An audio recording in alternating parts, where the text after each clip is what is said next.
ভাই আপনার মুখে হাসি দেখতে চাই ভাই।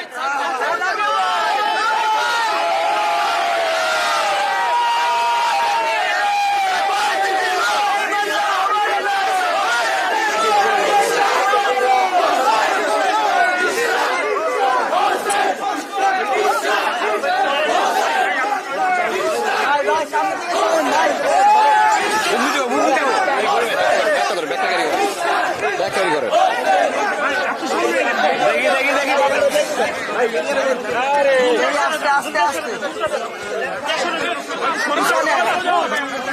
জিয়াদ ভাই আপনি ওই সাইড দেখেন।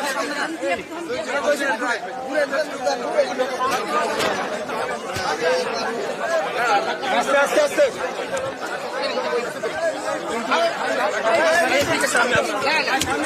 রেডি রেডি রেডি রেডি যাচ্ছি যাচ্ছি যাচ্ছি। বলেন মানে আপনার এই অনুভূতি আপনি প্রকাশ করেন। আমরা আজকে এই মানে এখন পর্যন্ত আমাদের এই আসনে ৯৯টি কেন্দ্রের ফলাফল আমরা পেয়েছি। আমাদের এখানে ১০০টি কেন্দ্র রয়েছে। এই ৯৯টি কেন্দ্রে সর্বমোট ফলাফল অনুযায়ী আমি প্রায় ২৪,০০০ ভোটে এগিয়ে আছি। সবকিছুর মালিক মহান আল্লাহ তাআলা, সব শুকরিয়া মহান আল্লাহ তাআলার প্রতি। মহান আল্লাহ তাআলার অশেষ রহমত ছিল দেখে আজকে আমরা এখানে বিজয়ের দ্বার প্রান্তে পৌঁছে গিয়েছি। তবে এই আসন শুধু নয়, ঢাকা শহরের টোটাল ভোট অ্যানালিসিস করে দেখতে হবে।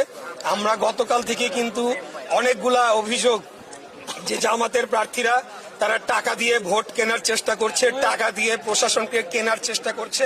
সূত্রাপুর থানার জামাতের নায়েবে আমির টাকা বিতরণ করতে গিয়ে সহকারী প্রিজাইডিং অফিসারের সাথে টাকা বিতরণ করতে গিয়ে ধরা পড়েছে এবং 2 দিনের জেলকে তাকে কারাদণ্ড দেওয়া হয়েছে। তো আমাদেরকে এখন গভীরভাবে পর্যালোচনা করতে হবে। এই সরকার বরাবরই আমরা বলে আসছি তারা পক্ষপাতিত্বমূলক আচরণ করছে, জামাত এবং এনসিপির প্রতি তারা পক্ষপাতিত্ব করেছে। এই সরকারের উপরে আমাদের আগে থেকেই আমরা বলে আসছি। তো যাই হোক, আমাদের যে সারা বাংলাদেশে যে ধানের শীষের যে জোয়ার উঠেছে, সেই জোয়ারে বর্তমান সরকার, জামাত, এনসিপি সবাই মিলেও কারচুপি করে আমাদেরকে ঠেকায় রাখতে পারে নাই। আগামী দিনেও পারবে না ইনশাল্লাহ। আমরা ফলাফল পর্যালোচনা করব, কোথায় কোথায় কারচুপি হয়েছে, কিভাবে হয়েছে, বা কোথাও কোথাও ইঞ্জিনিয়ারিং হয়েছে কিনা। যদি হয়ে থাকে সেটা যাতে ভবিষ্যতে না হয়, আর যদি না হয়ে থাকে তাহলে তো আলহামদুলিল্লাহ। এটি আমি বলছি। ঢাকা 6 ভোটার প্রায় 3 লাখ ছিল, কিন্তু সেই তুলনায় টার্নওভার কিন্তু অনেক কম। মানে Right. সেটার কারণটা কি মনে করেন আপনি? এটার কারণ আমরা মনে করি যে আমাদের যারা প্রতিদ্বন্দ্বী রাজনৈতিক দল তারা বাড়ি বাড়ি গিয়ে একটা ভয়ভীতি প্রদর্শন করেছে। বিশেষ করে মহিলারা বিভিন্ন বাসাবাড়িতে গিয়ে তারা ভয়ভীতি দেখিয়েছে এবং ভোটারদেরকে ভোট কেন্দ্রে আসতে নিরুৎসাহিত করেছে। বিশেষ করে আমাদের এখানে অনেক হিন্দু ধর্মাবলম্বী ভোটাররা রয়েছেন, তাদেরকে এক প্রকার ভয়ভীতি প্রদর্শন করা হয়েছে। কেন্দ্রে গেলে তাদের সমস্যা তৈরি হবে, তাদেরকে চিহ্নিত করে পরবর্তীতে ব্যবস্থা নেওয়া হবে, এই ধরনের ভয়ভীতি প্রদর্শন করেছে। যার কারণে ওভারঅল আর কি ভোটার টার্নআউটটা লো হয়েছে। তবে আমি মনে করি যে সামনের নির্বাচনগুলোর থেকে এটা অনেক বেশি হবে আর কি। সংসদ সদস্য প্রায় নির্বাচিত হয়েই গেছে। যদি বলি প্রথম টার্গেটটা কি থাকবে আপনি আর এই এলাকা? আমি শুরু থেকে বলে আসছি, আমাদের এই অঞ্চলের সবচেয়ে বড় সমস্যা গ্যাসের সংকট, তীব্র গ্যাসের সংকট। এটাকে আমি অন্তত আমাদের এই এলাকায় 1 নম্বর প্রায়োরিটিতে রেখেছি। দ্রুততম সময়ে গ্যাসের সংকট এবং ওভারঅল আমাদের যে জ্বালানি সংকট রয়েছে দেশে, সেটিকে নিরসনের জন্য আমরা কাজ করব। এটা আমাদের 1 নম্বর প্রায়োরিটি।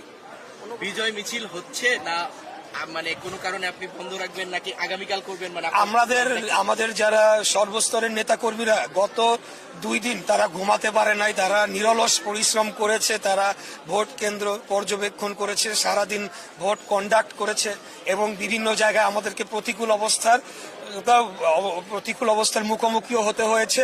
বিশেষ করে আমরা লক্ষ্য করেছি আজকে যারা প্রশাসনের দায়িত্বে ছিল তার বড় একটা অংশ এবং সর্বপ্রকার আইন শৃঙ্খলা রক্ষাকারী বাহিনী এবং নিরাপত্তা বাহিনীর সদস্যরা বিভিন্ন জায়গায় জামাতের নেতা কর্মীদের পক্ষ অবলম্বন করেছিল।